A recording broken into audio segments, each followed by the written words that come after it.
नमस्कार विद्यार्थी। आज हम धोरण 8 में हिंदी में 7वां चैप्टर हार की जीत आज हम देखेंगे। तो ये जो हार की जीत जो 7वां चैप्टर है इसके बारे में थोड़ा हम जान लेते हैं। इनके ये जो हार जीत है वो एक कहानी है। वो एक कहानी। इसके पहले हमने छठा चैप्टर देखा था तूफानों की ओर। अभी 7वां चैप्टर हार की जीत एक कहानी है, वो आज हम देखेंगे। इनके लेखक का नाम है, कहानीकार का नाम है सुदर्शन। कहानीकार का नाम क्या है? सुदर्शन।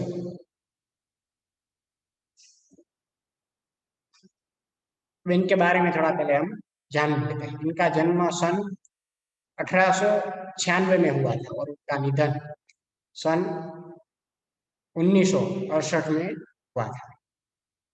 तो ये जो सुदर्शन जी है इनके बारे में पहले थोड़ा हम देख लेते हैं। इनका परिचय और उन्होंने कौन कौन सी रचना की है उनके बारे में पहले जान लेते हैं। सुदर्शन का मूल नाम बद्रीनाथ शर्मा था। ये जो सुदर्शन जी है का ये उनका उपनाम है सुदर्शन, यानी कि उनका मूल नाम था बद्रीनाथ शर्मा। आपका जन्म पंजाब के सियालकोट में हुआ था। जब आप छठवें दर्जे में थे तभी आपने प्रथम कहानी लिखी थी। प्रेमचंद की तरह आपने भी उर्दू में लेखन प्रारंभ किया। पश्चात हिंदी में लिखने लगे। नाटक, कहानी तथा उपन्यास लिखकर हिंदी साहित्य को समृद्ध किया। ये जो बद्रीनाथ शर्मा जी है उन्होंने, सुदर्शन जिनका नाम है, मूल नाम है उनका बद्रीनाथ शर्मा।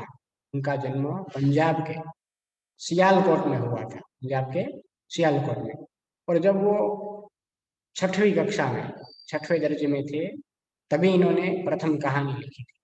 और प्रेमचंद की तरह वो भी उन्होंने भी उर्दू में लेखन प्रारंभ किया और तत्पश्चात वो हिंदी में भी लिखने लगे।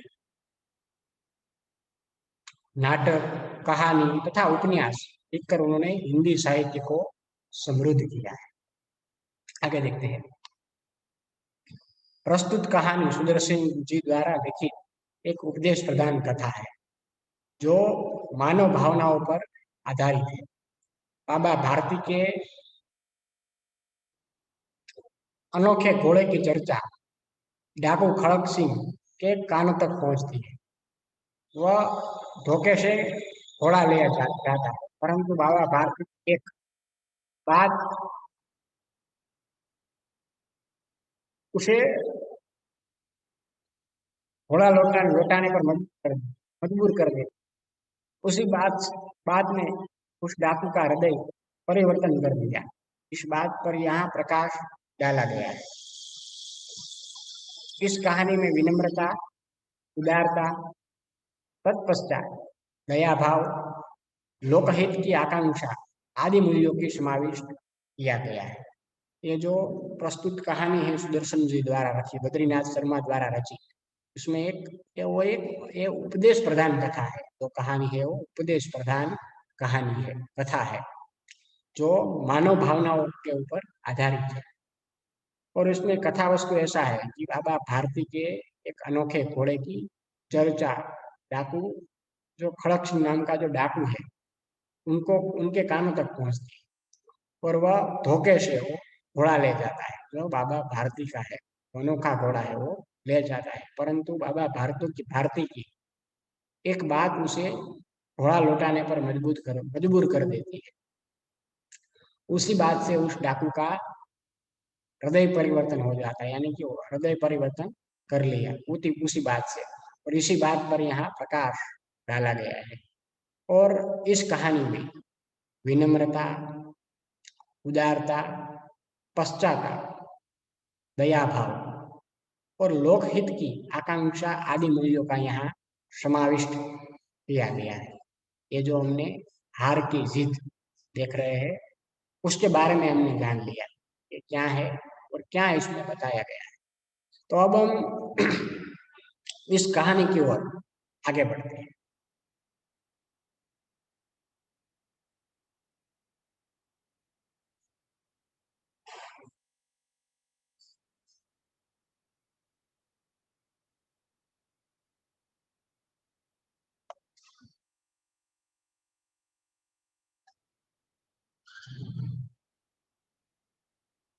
अब हम कहानी की ओर आगे बढ़ते हैं। तो ये जो कहानी है, उसमें देखते हैं कि माँ को अपने बेटे और किसान को अपने लहलहाते खेत देखकर जो आनंद आता है, वही आनंद बाबा भारती को अपना घोड़ा देखकर आता था। कि माँ को अपने बेटे किसान को लहलहाते जो एकदम भरा हुआ खेत देखकर जो उनको आनंद आता है, वही आनंद बाबा भारती जी को अपना घोड़ा देखकर वो आनंद आता था। भगवत भजन से जो समय बचता, वह घोड़े को अर्पण हो जाता है। वह घोड़ा बहुत ही सुंदर और बलवान था। इसके जोड़ का घोड़ा सारे इलाके में ना था। ये जो बाबा भारती का जो घोड़ा था, वो यहाँ बताया गया है कि भगवत भजन जो बाबा भारती थे, वो भगवत भगवान का भजन करते थे। और जो उसके बाद जो समय बचता था उनके पास, वो घोड़े को अर्पण कर देते, यानी कि घोड़े के साथ वो बिताते थे। उस घोड़े का वर्णन यहाँ किया गया कि घोड़ा बहुत ही सुंदर और बलवान भी था। और इसके जोड़ का घोड़ा के साथ जोड़ी जमा सके, ऐसा कोई घोड़ा इस इलाका में कहीं नहीं था। आगे बाबा भारती उसे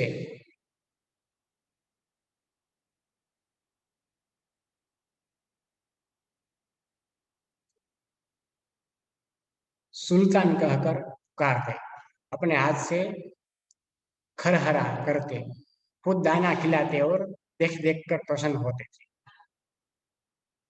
ये बाबा का जो घोड़ा था, बाबा भारती, उनका नाम सुल्तान रखा था। और वो वही सुल्तान के नाम से उनको पुकारते थे। और वो अपने हाथों से खरहरा करते। खरहरा यानी कि यहाँ एक शब्द आया हमारे, खरहरा। खरहरा यानी कि कंधी या ब्रूश से घोड़े का शरीर साफ करना, जिनको हम खरहरा कहते हैं। वो अपने हाथों से ही ब्रूश से घोड़े का शरीर साफ करते थे, कंधी साफ करते थे और खुद खाना खिलाते, और उन्हें देखकर वो प्रसन्न होते थे। उन्होंने रुपया, माल, असबाब, जमीन आदि अपना सब कुछ छोड़ दिया था। ये जो बाबा भारती थे, उन्होंने अपना सब रुपया, असबाब, असबाब यानी वस्तु, सामान, जमीन, जो भी उनके पास सब उसको जो उन्होंने छोड़ दिया था। यहाँ तक कि उन्हें नगर के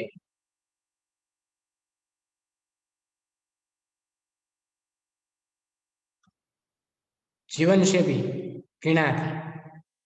अब गांव के बाहर छोटे से मंदिर में रहते और भगवान का भजन करते थे। उन्होंने यहाँ तक कि उनको नगर के जीवन से भी घृणा थी। घृणा यानी नफरत, घृणा यानी नफरत। उनको नगर के जीवन से भी उनको नफरत थी। और अब वो गांव के बाहर एक छोटा सा मंदिर था, वो वहीं पर रहते थे और भगवान का भजन करते थे। आगे मैं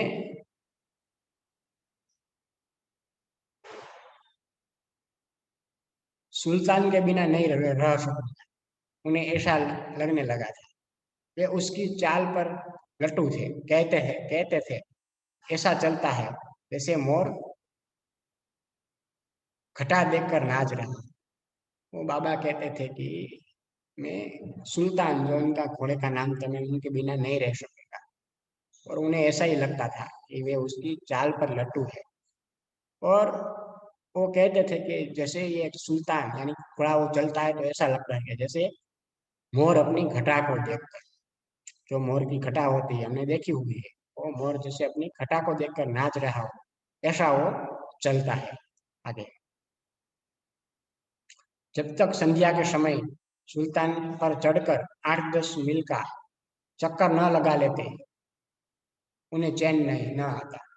कि ये जो घोड़ा था सुल्तान, वो जब संध्या का समय होए तो संध्या के समय ये सुल्तान कर बाबा भारती चढ़कर उसके साथ 8-10 मील का चक्कर ना लगा लेते, तब तक उन्हें कभी भी चैन नहीं आता था। ये घोड़ा इतना बढ़िया और सुंदर था, बलवान था, इसलिए उन्हें कह ही रहे थे वो कि मैं इनके सुल्तान के बिना नहीं रह सकूंगा। और वो चलता है तो ऐसा लगता है कि मानो कोई मोर घटा देखकर नाच रहा है आगे।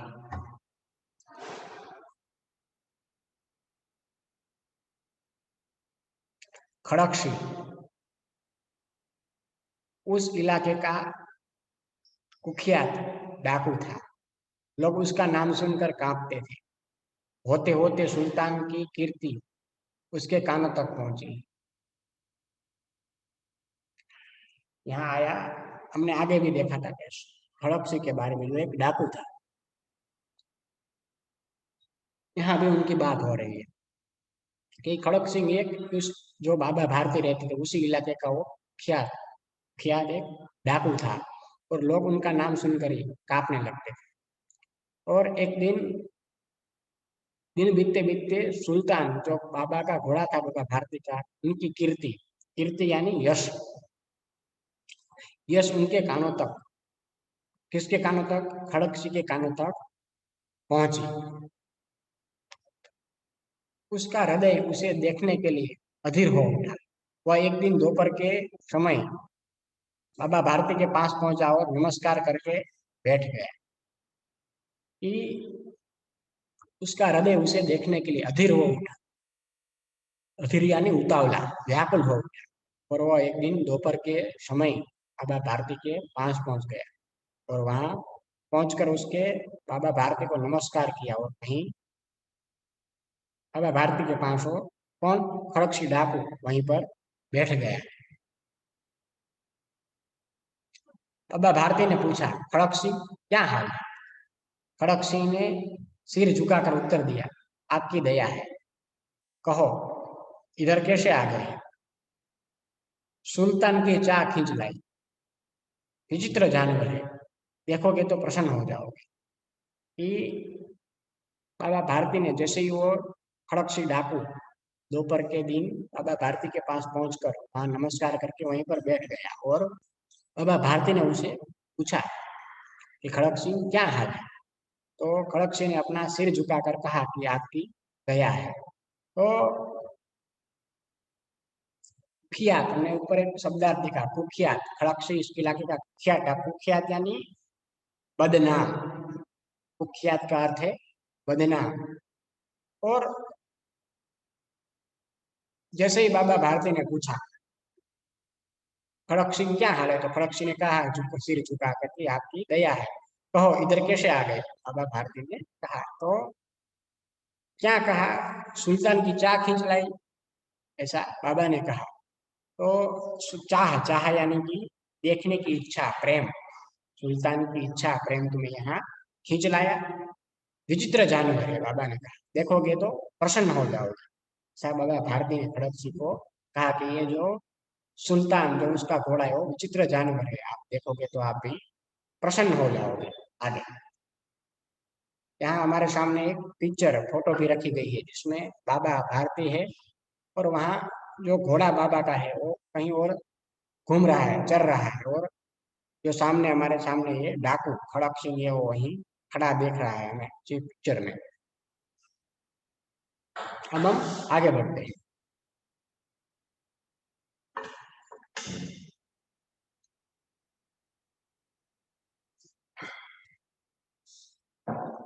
मैंने भी बड़ी प्रशंसा सुनी, उसकी चाल तुम्हारा मन मोह ले। कि खड़क सिंह डाकू ने कहा कि मैंने भी उसकी बहुत बड़ी प्रशंसा सुनी है, उसकी चाल आज तुम्हारा मन मोह ले। जब बाबा भारती ने उनको कहा। आगे कहते हैं,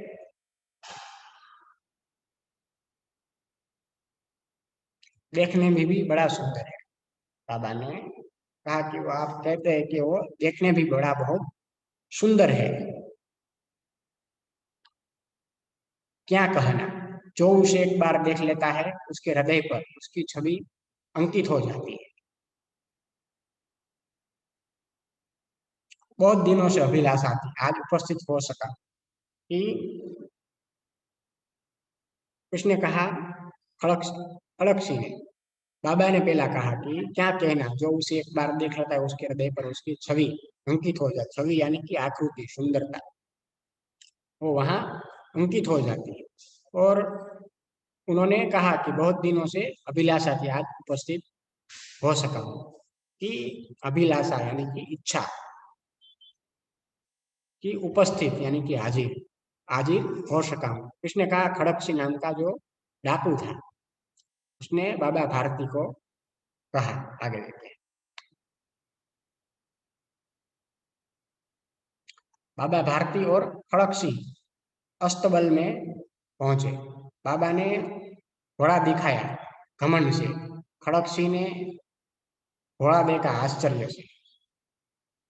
उसने सहस्त्र घोड़े देखे थे, परंतु ऐसा बाका घोड़ा उसकी आंखों में कभी न गुजरा था। सोचने लगा, भाग्य की बात है, ऐसा घोड़ा खड़कसी के पास होना चाहिए था। इस साधु को ऐसी चीजों को क्या लाभ। कुछ देर तक आश्चर्य में खड़ा रहा। इसके पश्चात उसने हृदय में हलचल होने लगी। बालकों की सी अधीरता से बोला, परंतु बाबा जी, इसकी चाल न देखी तो क्या। उसने बाबा भारती को क्या कहा कि वो, और वो बाबा भारती और खड़क सिंह दोनों अस्तंबल में, जो घोड़े का घुड़साल अश्वशाला थी, वो वहां पहुंच गए। अस्तबल यानी कि अश्वशाला, वो वहां पहुंचे और बाबा ने उनको घोड़ा दिखाया घमंड से। कि जैसे ही खड़क सिंह ने ये घोड़ा देखा तो आश्चर्य में पड़ गया।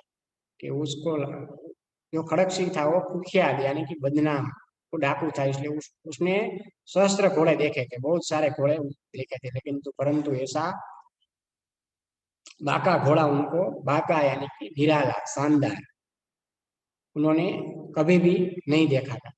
तो वो सोचने लगा कि इस साधु को बड़े भाग्य की बात है, ऐसा घोड़ा तो खड़क सिंह यानी कि खड़क सिंह के पास होना चाहिए था। इस साधु को इस चीजों की क्या घाट, इनकी क्या जरूरत है। इसलिए वो कुछ देर तक आश्चर्य में वहां खड़ा रहा और उसके पश्चात उसने अपने हृदय में हलचल होने लगी। कि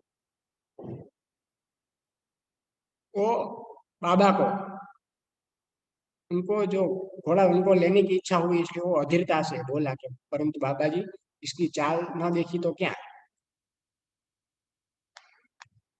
बाबा जी भी मनुष्य ही थे, अपनी वस्तु की प्रशंसा दूसरे के मुख से सुनने के लिए उनका हृदय अधीर हो गया। घोड़े को खोलकर बाहर ले गए। घोड़ा वायु वेग से उड़ने लगा। घोड़े की चाल देखकर उसके हृदय पर सांप लौट गया।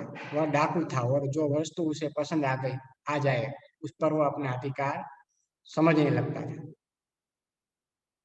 इसके पास बाहुबल था और आदमी थे। जाते जाते उसने कहा, बाबा जी, मैं यह घोड़ा आपके पास न रहने दूंगा। कि बाबा जी भी एक मनुष्य ही थे, ऐसा यहाँ क्या कि अपनी वस्तु की प्रशंसा एक दूसरे से मुख से सुनने के लिए वो उसका हृदय अधीर हो चुका था, अधीर हो गया था। कि घोड़े को जो वहां अश्वशाला में बांधा हुआ था, वहां से वो खोलकर वहां से बाहर ले आए। और जैसे ही वो बाहर ले आए, घोड़ा वायु वेग से कूदने लगा यानी कि दौड़ने लगा। और बाद में घोड़े की ये चाल देखकर उसके हृदय पर सांप लौट आया। यानी कि जो घोड़ा वायु वेग से दौड़ने लगा था, उसे चाल देखकर जो डाकू था वो उसे वस्तु ये पसंद आ गई। और ये डाकू था जो खड़क सिंह, उनका एक नियम था कि जो भी वस्तु पसंद आ जाए उस पर वो अपना अधिकार समझने लगता था। इसके पास बाहुबल था और आदमी थी। बाहुबल यानी कि शारीरिक शक्ति। बाहुबल का अर्थ है यहाँ शारीरिक शक्ति। और जाते जाते वो घोड़े के ऊपर बैठकर जब वो जा रहा था, वो बोलते गया बाबा जी को कि बाबा मैं ये घोड़ा आपके पास नहीं रहने दूंगा। आगे बाबा भारती डर गए।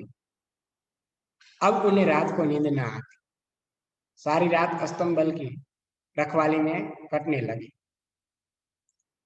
प्रतिक्षण खड़कसी का डर लगा रहता था, परंतु कई महीने बीत गए, वह न आया। यहाँ तक कि बाबा भारती कुछ असावधान हो गए कि बाबा भारती को ये डर गए थे, क्योंकि वो खड़क सिंह था, वो कहकर गया था जाते जाते बाबा जी मैं ये घोड़ा आपके पास नहीं रहने दूंगा। तो बाबा को ने रात को नींद भी नहीं आती थी, क्योंकि उसको एक डर बैठा रहता था कि अगर ये खड़क सिंह आया तो मेरा वो घोड़ा ले जाएगा। इसलिए वो सारी रात अस्तंबल की यानी कि अश्वशाला की रखवाली में वो रात काटने लगे। और प्रतिक्षण वो खड़क सिंह का जो डर लगा रहता था वो उसको रहने लगा। और बाद में कई महीने बीत गए, परंतु कोई वो खड़क सिंह वहां आया ही नहीं। इसलिए यहाँ तक कि वो बाबा भारती भी कुछ असावधान हो गए। असावधान यानी लापरवाह। बाबा भारती भी वो लापरवाह हो गए। आगे देखते हैं।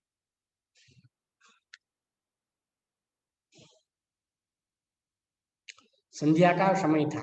बाबा भारती सुल्तान के पीठ पर सवार होकर घूमने जा रहे थे। इस समय उनकी आंखों में चमक थी, मुख पर प्रसन्नता। कभी घोड़े के शरीर को देखते, कभी उसके रंग को, और वह मन में फूले न समाते। सहसा एक ओर से आवाज आई, "ओ बाबा, इस कगले की सुनते जाना।"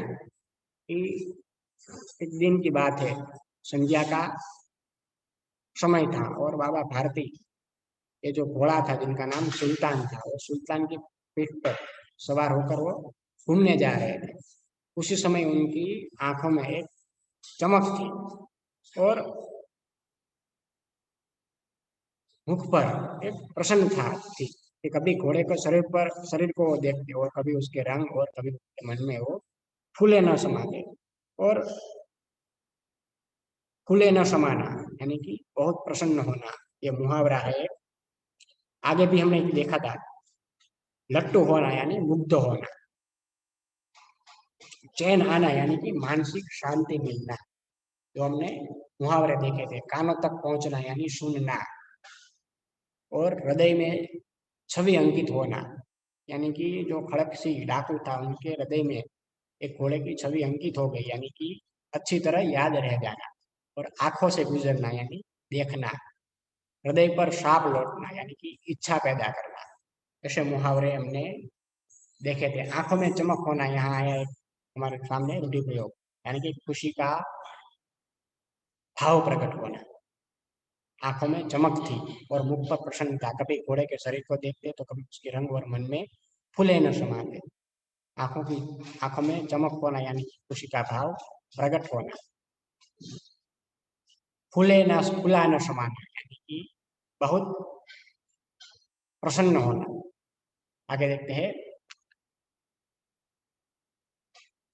आवाज में करुणा थी। जैसे ही बाबा को सहसा अचानक एक आवाज सी आई, सहसा यानी अचानक एक आवाज आई कि ओ बाबा कगले की सुनते जाना।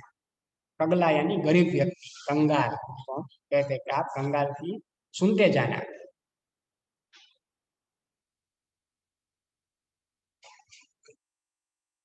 आवाज में करुणा थी। बाबा ने घोड़े को रोक लिया। देखा एक अपाहिज वृक्ष की छाया में पड़ा हरा रहा है। बोले, क्यों, तुम्हें क्या कष्ट है? वो जो व्यक्ति बाबा ने बाबा को जिनके आवाज लगाई थी वो बोलने लगा कि अरे बाबा, अगले की सुनते जाना, कि इस गरीब की आप सुनते जाना। तो उसकी आवाज में एक करुणा थी, यानी कि दुख, दया थी। और इसलिए वो बाबा जब घोड़े घोड़े पर जा रहे तो उन्होंने घोड़ा रोक लिया और देखा कि एक अपाहिज वृक्ष की छाया में पड़ा फरा रहा है, यानी कि मुंह से दर्द भरी आवाज निकाल रहा है। और वो बोले कि क्या तुम्हें, क्यों, तुम्हें क्या कष्ट है? बाबा ने ऐसा कहा कि तुम्हें क्या कष्ट है? अपाहिज ने हाथ जोड़कर कहा, अपाहिज ने हाथ जोड़कर कहा, बाबा, मैं दुखियारा हूँ, मुझ पर दया करो। राम वाला यहाँ से 3 मील है, मुझे वहीं जाना है। घोड़े पर चढ़ा लो, परमात्मा भला करेगा। तो वो अपाहिज था, उन्होंने, अपाहिज यानी अपंग, विकलांग, वो अपाहिज था। उसने कहा कि हाथ जोड़कर बाबा को कहा कि बाबा, मैं दुखियारा हूँ और मुझ पर आप दया करो। राम वाला नाम का कोई गांव था वो, जो यहाँ से 3 मील थे। उन्होंने कहा कि मुझे वो राम वाला वहीं जाना है, आप मुझे वहीं जाना है, तो आप इस घोड़े पर मुझे चढ़ा लो और परमात्मा आपका भला करेगा। आगे बाबा ने क्या कहा देखते हैं, वह तुम्हारा कौन है? जो राम वाला था, वो बाबा ने कहा कि वहां तुम्हारा कौन है?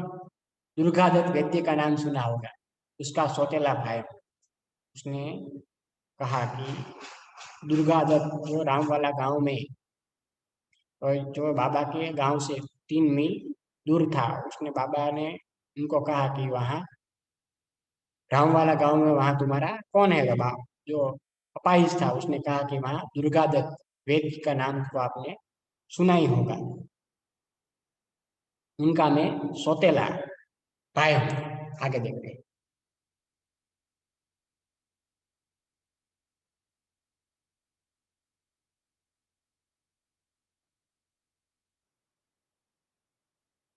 बाबा भारती ने घोड़े से उतरकर अपाहिज को घोड़े पर बैठा लिया और स्वयं उसकी लगाम पकड़कर धीरे धीरे चलने लगे। ये जो अपाहिज व्यक्ति था, वो बाबा ने अपने घोड़े पर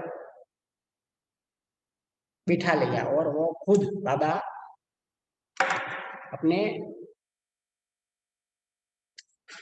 पैर से वो उनकी लगाम पकड़कर वहां से चलने लगे। तो हमने यहाँ बाबा भारती और उनका घोड़ा बारे में पहले हमने देखा कि बाबा भारती का जो एक साधु थे और एक मंदिर में रहते थे, और उनके पास एक घोड़ा था, ये प्राणों से भी अधिक प्यारा था। और घोड़ा इतना सुंदर और सुडौल और आकर्षक था कि किसी का दिल जीत लेता था। और बाबा भारती उसे सुल्तान कहते थे, सुल्तान के नाम से उनके को पुकारते थे। और एक बार ये खड़क सिंह उसके इलाके का प्रसिद्ध डाकू था, बाबा जो इलाके में रहते थे वहीं का वो प्रसिद्ध डाकू था, और उसने भी सुल्तान की कीर्ति सुनी। इसलिए एक दिन वह बाबा भारती के पास आया और उनका घोड़े को देखने की इच्छा प्रकट की। और बाबा ने बड़े गर्व से उसे घोड़ा दिखाया, और खड़क सिंह ने उसे बड़े आश्चर्य से देखा और उसकी चाल भी देखी। और वहां से वो लौटते हुए बाबा क्यों कहकर गया कि यह घोड़ा मैं आपके पास नहीं रहने दूंगा। और बाबा को बाद में जैसे ही वो कहकर गया, तो बाबा को कुछ समय तक बाबा भारती को खड़क सिंह का भय सताता रहता था। और परंतु कुछ दिन के बाद भय को मिथ्या मान कर के निश्चित हो गए। और एक दिन बाबा भारती, जो यहाँ हम लास्ट पैराग्राफ में देख रहे थे, बाबा भारती घोड़े पर चढ़कर घूमने जा रहे थे, और सहसा उनमें एक कगले यानी कि गरीब अपाइज की दीनता भरी आवाज सुनी। और उसने बाबा से कहा कि ये 3 मील दूर राम वाला गांव में अपने सौतेली भाई के वहां में जाना चाहता है। बड़ी कृपा होगी यदि आप अपने घोड़े पर ये बैठा लीजिए। तो और उसके बाद बाबा ने भी अपने घोड़े घोड़े से उतर कर उस सिपाही को घोड़े पर बैठा लिया और स्वयं उसकी लगाम पकड़कर धीरे धीरे चलने लगे। तो यहाँ हमने लास्ट में जो मुहावरा था वो देखा था कि आंखों में फूल आना समाना, यानी कि बहुत प्रसन्न होना। और इसके साथ हमने बहुत सारे शब्दार्थ भी देखे, वो आप लोगों को अपनी फेयरबुक में लिखना है। आज का लेक्चर हम यहाँ तक रखते हैं।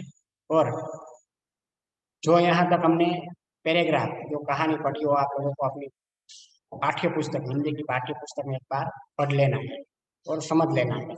और शब्दार्थ और मुहावरे आप लोगों को अपनी फेयरबुक में लिख लेना है। तो आज का लेक्चर हम यहाँ तक रख रहे हैं। अब अगले लेक्चर में मिलेंगे, तब यहाँ से हम आगे बढ़ेंगे।